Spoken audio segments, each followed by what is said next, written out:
तैयार, चलो ठीक है, रोल रोल। एक मिनट रेडी। चिरगंजा जी, आप पे आरोप लगा है आज मीटिंग में, क्या है ये पूरा मामला और आपका क्या कहना है? आज जो हमारे बहुजन समाज पार्टी के मानवर कांसीराम साहब का कार्यक्रम हो रहा था और ऐसे में ये एक धर्मेंद्र अहरवार आया जो आपराधिक प्रवृत्ति का व्यक्ति है और उसको कल हमने पार्टी से निष्कासित कर दिया था और निष्कासित होने के बाद भी वो पार्टी के में आकर आज हमारे कार्यक्रम में व्यवधान पैदा किया और बाधा उत्पन्न किया। और जो मामला वो बता रहा है तो ऐसा है कि उसने एक फर्जी तरीके से मेरी पैतृक ज़मीन जो मेरे दादा परदादाओं की ज़मीन है एक फर्जी तरीके से इसने रजिस्ट्री करा ली है। उस रजिस्ट्री के आधार पर ये ज़मीन पे कब्जा करना चाहता है, जबकि उसका मैंने जाके एसडीएम सदर के यहाँ बंटवारे का बात दायर कर दिया है, उसमें तारीख नियत है और ये बार बार जाकर ज़मीन पे कब्जाने के लिए 2 बार इसने प्रयास किया। तो 2 बार मैंने 112 डाल बुलाकर पुलिस को बुलाकर मैंने वहाँ पर काम रुकवाया, फिर भी ये नहीं माना तो मैंने डीआईजी महोदय को एक प्रार्थना पत्र दिया। कल बहुजन समाज पार्टी का प्रतिनिधिमंडल 10 तारीख को उनसे कल मिला था। कल मिलने के बाद उनने आदेशित कर दिया कि इनका अगर बात दायर है तो जैसे ही जो निर्णय होगा तो जब तक ये काम को रोका जाए, तो उस दिन से ये कल से परेशान करना पुलिस इसने मौके पे किया। तो ये इस तरह से ये मौके पे आके इसने देखो ये देख रहा है, ये खुद कब्जा कर रहा है मेरी ज़मीन पर आके, ज़बरदस्ती कब्जा कर रहा है ये आके हैं। ये मौके की फ़ोटो हैं और ये अपराधी प्रवृत्ति का है। इसको 4 साल का सश्रम कारावास जिला एवं सत्र न्यायाधीश टीकमगढ़ से मिला हुआ है और रक्षा थाने में भी इसके खिलाफ 2014 में 1 से 10 की कार्रवाई है। और ये अपराधी प्रवृत्ति का व्यक्ति है, ये कभी भी मेरे और मेरे परिवार के ऊपर जान से मारने की हमेशा धमकी दे रहा है और मेरे परिवार को कभी भी ये क्षति पहुंचा सकता है।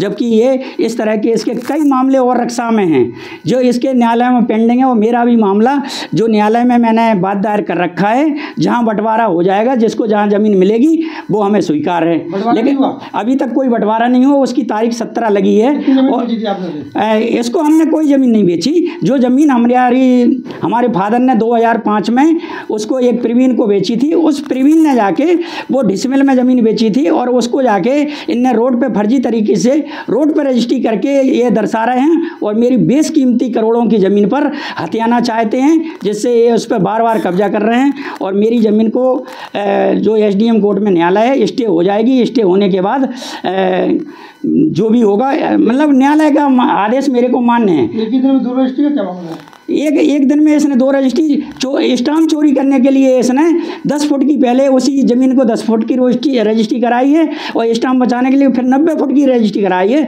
ये सरकार को धोखाधड़ी करता है। और ये 17 में जब इसे कारावास हो गया है 4 साल का, तो इसने एक गलत शपथ पत्र पेश करके 2021 अप्रैल में जिला पंचायत का चुनाव भी लड़ा।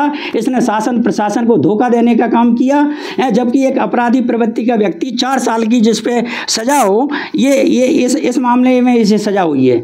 ये लूट का मामला है, इसमें सजा हुई है। लगाया है, पहले आपने उसके पिता को मारने की कोशिश की, मुकदमा भी दर्ज हुआ, उसके बाद आप उसकी जान को खतरा क्या? ये सब निराधार बातें हैं। ये अपने वो कई प्रकार के झूठ के आरोप मेरे ऊपर लगा रहा है। अगर ऐसी कोई बात है तो कोई सामने बात तो होती, कोई रिपोर्ट तो होती। आप क्या स्टेप उठाने वाले हैं? अब बस मैं तो न्यायालय में मतलब अपना आवेदन दे रखा है स्टे के लिए। जो न्यायालय से मेरे को स्टे मिल जाएगी और जो न्यायालय फैसला करेगा वो मेरे को मान्य है। आज की सूचना पार्टी हाईकमान को दे दी गई। अभी पार्टी हाईकमान को मैं बता दूंगा, क्योंकि उसने पूरा मतलब व्यवधान किया है। आज कम से कम 1000 लोग थे और हमारे मसीहा के कार्यक्रम में इस तरह उनकी पति पत्नी ने आके व्यवधान पैदा किया और हमारा मतलब, जबकि ये निष्कासित व्यक्ति है, इसको कल हमने पार्टी इसने निष्कासन हमारे जिलाध्यक्ष चंदत्त गौतम ने कर दिया था। उनको इनने दम देने का काम किया, हमारे जिला प्रभारी को दम देने का काम किया।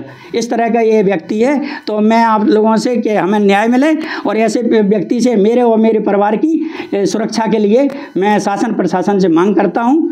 बस यही मेरा कहना है।